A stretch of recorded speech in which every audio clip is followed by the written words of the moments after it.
Halo teman Midu, kembali lagi bersama aku Dita di episode Q&A Midu Tips. Aku akan menjawab pertanyaan-pertanyaan yang sudah masuk via DM Instagramnya Midu. Oke, kita langsung masuk ke pertanyaan pertama. Halo Midu dan Mbak Dita, anak saya mengalami sulit bicara di usia 5 tahun ini. Apakah wajar? Menurut perkembangannya, anak usia 3 tahun itu seharusnya sudah bisa merangkai kalimat pendek. Maka, jika sudah usia 5 tahun tapi masih kesulitan dalam merangkai kalimat atau kata-kata yang sederhana, sebaiknya dikonsultasikan ke klinik tumbuh kembang anak yang terdekat. Oke, cara untuk menstimulasi kemampuan bicara anak dapat dilakukan dari balita loh. Misalnya, orang tua dapat membacakan cerita ke anak-anak. Dari proses membacakan cerita, orang tua dapat mengenalkan berbagai macam kosakata dan juga komunikasi antara anak dan orang tua. Misalnya, ketika membacakan cerita sambil menunjuk ke tempat yang lain, misalnya ada benda yang sama di cerita dan dengan yang ada di rumah, bisa sambil ditunjukkan, jadi anak juga bisa mendapatkan contoh-contoh yang berbeda-beda. Oke, pertanyaan yang selanjutnya, Mbak Dita yang baik mau bertanya kalau anak mudah cranky dan mengarah ke indikasi hyperaktif, bagaimana kira-kira cara handle-nya? Dan apakah ada rekomendasi konsul kemana? Dalam menghadapi anak yang sedang emosi atau mengalami tense emotion, yang perlu orang tua ingat adalah anak-anak ini masih dalam proses perkembangan otak dan emosinya. Maka tugas kita sebagai orang tua adalah membantu anak untuk memahami dan juga mengkomunikasikan emosinya dengan baik. Yang bisa dilakukan oleh orang tua adalah yang pertama, bantu anak untuk mengenali dulu nih emosinya tuh apa sih, apa yang sedang dirasakan oleh anak. Bantu anak untuk label emosinya dulu, misalnya merasakan takut, atau marah, atau sedih, atau bahkan bisa jadi mixed emotions. Itu orang tua bisa bantu tanyakan dan diskusikan ke anak dulu nih, apa sih yang dirasakan. Kemudian setelah anak bisa melabel emosinya, orang tua bisa bantu anak untuk validasi emosinya, bahwa nggak apa-apa loh, kamu merasakan marah atau sedih atau emosi-emosi yang lainnya. Setelah anak sudah divalidasi emosinya, orang tua bisa bantu anak untuk mengkomunikasikannya dengan cara yang baik.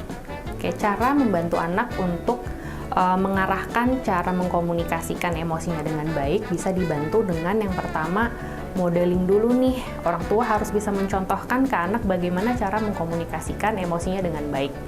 Jadi kalau misalnya orang tua tidak mau anak-anak berteriak ketika merasakan emosinya, sebaiknya orang tua juga tidak berteriak ketika sedang marah misalnya.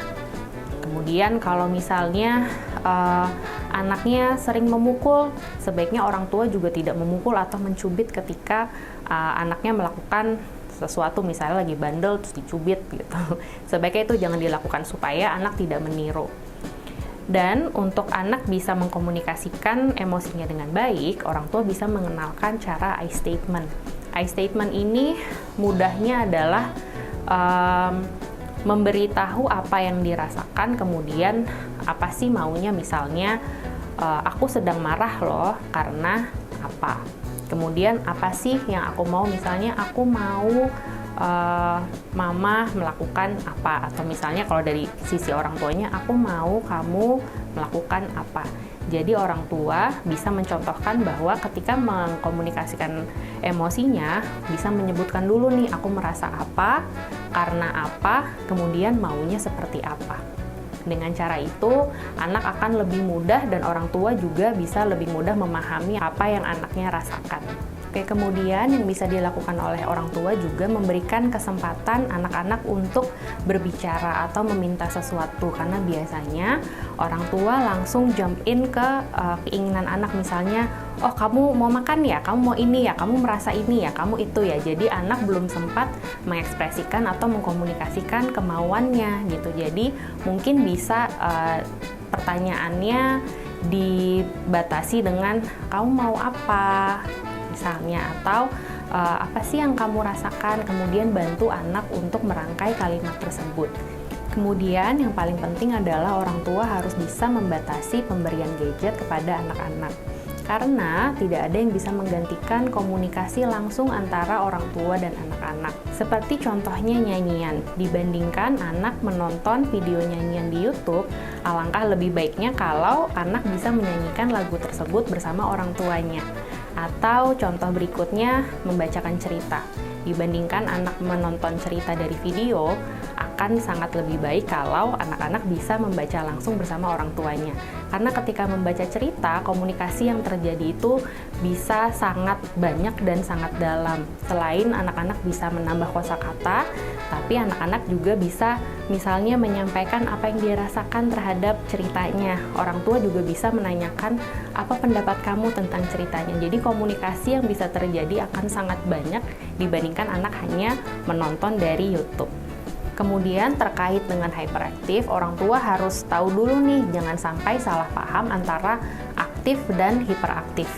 Karena anak-anak umur sekolah atau umur balita itu memang pasti sedang banyak mengeksplorasi kegiatan dan juga membuang energi fisiknya gitu. Jadi harus dicek dulu nih apakah anak ini aktif karena memang membutuhkan banyak kegiatan atau sudah masuk ke hiperaktif. Untuk anak hiperaktif ini diagnosa yang harus dikeluarkan oleh para expert atau di sini bisa dikonsultasikan ke psikolog. Karena anak yang hyperaktif ini memang cenderung tidak bisa fokus terhadap apapun yang dia lakukan.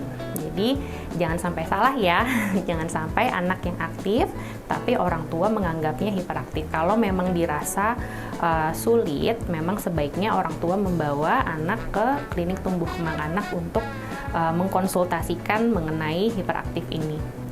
Oke, sekian episode Q&A kali ini. Sampai jumpa di episode berikutnya. Bye!